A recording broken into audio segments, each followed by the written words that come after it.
我一觉醒来，发现自家花瓶竟然成了精，给我吐出来很多古代的金银珠宝。只要我放进花瓶里的东西，不管多少都能被传送到2000多年前的古代将军身边。到后面还给我吐出来一封婚书，在花瓶吐出很多瓷碗的碎片、带血的断刀片之后，我警告花瓶再往家里运垃圾，就把它关到地下室去禁闭。花瓶像存心和我作对似的，下一秒瓶口出现一条染血的麻布绷带，是的，发黄的麻布带。我在客厅踱步徘徊，再这样下去不是办法。谁知道花瓶下一次会不会给我搬来血淋淋胳膊和腿什么的？我会被吓出魂的。大把宝贝祖传花瓶，从不用花瓶养花。花瓶的作用不就是用来养花的？我去厨房打来一盆水，倒入花瓶中。花瓶太大，一盆水倒下去只占了1/10。我接着一盆又一盆，打了整整10盆水。花瓶像是漏了一般，怎么都装不满。我查看花瓶底部边缘，没有漏水，客厅地毯是干的。我不信邪，又打了10盆水，端水的手都发酸了。花瓶还是只有半瓶。我怒了，从工具房拿来浇花的水管，接上厨房水龙头，对着花瓶喷，花粗壮水柱冲进花瓶内。我倒要看看祖传花瓶是能装下江河还是湖海，它咋这么能装呢？狭小布满灰尘的房间里，少年将军坐在上首，他刀雕刻般精致面容，额前散落几缕碎发，五官英俊，棱角分明，俊美面庞带着苍白病气。军医正给他包扎伤口，军中断药很久，也没有酒，无法消毒。将军伤口已经感染溃烂了。军医叹了声，用半旧不新的麻布缠绕他手臂伤口处。3名身穿盔甲将士半跪在下手，他们身上沾染灰尘，嘴皮干裂，多日未进水。有一名将士已摇摇欲坠。陈奎原本人高马大，此时瘦得脸颊凹陷，皮包骨头，他喉咙火烧般干裂，悲泣道：“将军，再拖下去，镇关守不了多久。若是这2万将士从后方突围，我等或许能突围出去。”战少廷双眼充满血丝，他多日未睡，刚刚经历一场攻城大战，原本25000人马折损了5000，现在只剩下堪堪不到2万士兵。天道不公，是万物为刍狗。镇关边陲重塞，10个月未有雨下，大地干涸开裂，气温攀升，百姓种不出粮食。蛮族大军阻断交通要道，镇关方圆百里被层层把守，围困成死城。城内已饥荒半年多，原本20万人的大城，百姓死伤大半，只剩下10万不到。百姓把树皮草根都挖空，城内日日有人死亡，民间已出现一子而食景象。陈武见将军还要死守，他哀伤悲戚：“将军，离开吧！蛮子30万大军想困死我们，末将就是拼了这条命，也要把您送出去。你是战家军最后一人，狗皇帝不值得您把命葬送在这。”几人双膝下跪，齐声道：“是啊，将军，突围出城吧！”战少廷双手握紧成拳，手背青筋凸起，他想带领最后的战家军活下去，比任何人都想活。可是镇关一旦失守，漠北蛮族会如入无人之境般南下横扫，连夺下几10城池，接着扫荡皇城，灭绝皇室，最后大齐国3000万子民皆会被屠戮殆尽。他弃子民不顾，弃城而逃，会成为千古罪人。他悲泣道：“前日收到传信，天降干旱，不仅是在镇关，华夏境内大半土地闹灾荒，千里无人，尸漂遍野。我大齐4000万子民，仅剩下3000万。皇室为了享乐加重赋税，苛捐杂税的钱大都进了苏丞相口袋中，外面不一定比城内好多少。他们若是弃城，8万百姓会死，会成为蛮族南下的口粮。本将不能弃城而逃。”几位将士见此，面容绝望。守城会死，弃城也会死，老天要亡战家军啊！到底该怎么办？战少廷问他们还有多少战马。将军，不能再杀战马充饥了，万匹战马现在只剩下200匹，杀，全杀了。2万将士不能饿死。几位将士悲怆绝望，7尺男儿全部跪下，因为缺水泪都干涸了。杀了战马后呢？200匹战马又能维持多久？将军，不能杀战马，缺少粮食。陈武咬牙，狠心下了决定，属下想办法。现在到处都没有粮食，有何办法？战少廷摆手，我意已决，陈将军执行吧。几位将士面容悲凉，跪在原地低下头，谁也没有动。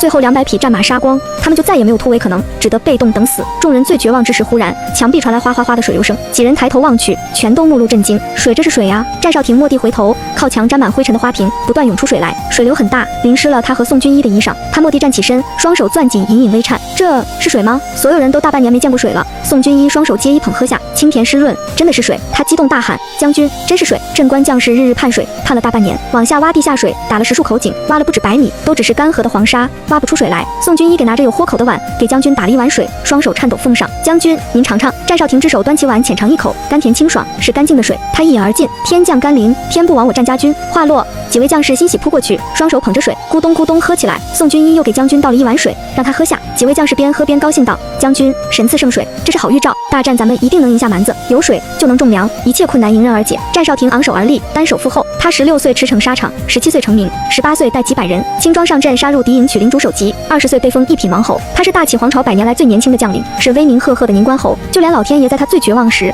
赐神水帮他，这一劫战家军定能赢下。战少廷高兴吩咐下去，找2个大水缸来，搬到房子里，一水缸接满就搬出去，通知军中士兵带水壶排队打水。城中百姓每户出1人来打水。陈奎：“是将军，此事不可透露出去。”所有人跪下领命。陈奎出了院子，迅速通知士兵带水囊打水。附近百姓是最先知道的，他们在门口排起长队，士兵排了3队，百姓排了5队。花瓶口倾斜，下面是一口大缸，水流到缸里，水缸接满后被人搬到将军门口，8人一组，打完水立即换下一组人。很快，全城人都知道将军家神赐圣水，排队打水的人排到3里开外。我用水管对花瓶，蹲下支起下巴，大眼睛盯着花瓶。1小时、2小时，花瓶半天没装满。我蹲累了，躺在沙发上。花瓶没有继续吐垃圾，但很能装。我打了个哈欠，在潺潺水声中睡下。因父母离世，我浑浑噩噩过一段时间，好似陷入抑郁，有时候睡不着，有时候睡着醒不了。第二天被电话吵醒时，已经是中午12点。我手机上有10几个未接来电，全是物业打来的。我接通电话，喂，叶小姐，您家里是不是没关水龙头？物业这边显示您一天之内用了100多吨水，再联系不上您，物业就报警了。小区对水监控很严，轰动全国的碎尸案，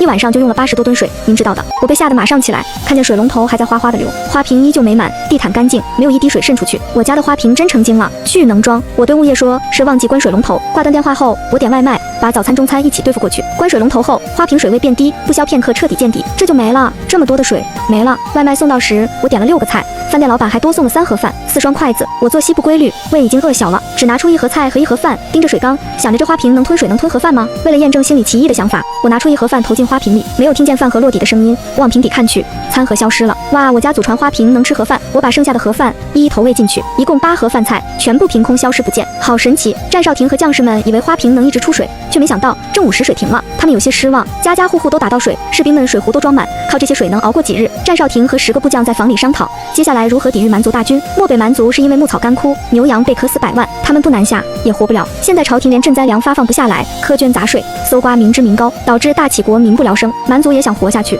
哪怕吃人吃兽，不择手段也要活下去。若是花瓶能源源不断出水，他们可以用水收买蛮族士兵。无数平民为了水会投军，扩大军队人数，镇守边关，让敌国不再进犯。他们还可以浇灌田地，让百姓能种下粮食，有了收成，就有了希望。只可惜水出1夜就停了，将士们无不唉声叹气。他们把花瓶放在木板桌上，下面垫着绸布，花瓶口用红绸束好，当供奉一样摆放。他们希望有奇迹出现。忽然，只听咚的一声，花瓶口落下一个白色透明盒子，盒子里是许久未见金贵大白米煮熟的饭。10个部将顿时激动了，将军，是米，是颗颗饱满的大米饭，这些东西只有皇城贵族才能吃到。不，现在连年干旱，皇族也食用不到大米饭。东又是一盒带肉饭盒，干锅炒鸡块。陈奎打开，房间里菜香四溢，所有将士吞咽口水。有肉，将军你看是鸡肉。神仙没有放弃战家军，给我们送饭又送肉了。又有餐盒掉下来，一共掉下8盒。10位将领神情激动亢奋，他们饿得眼冒金星，半年没见到粮食，还是精细的白米饭。如今闻见菜香，唾沫疯狂分泌，都在努力克制着。战少廷把1盒米饭分出一半，1盒菜分出一半，交给战家唯一的佣人李叔，用大锅熬成粥。诸位将士和我一起食用。李叔接过，拿去熬粥了。大家十分开心，许久没有闻到大米饭味道，有的人熬不住这等香味，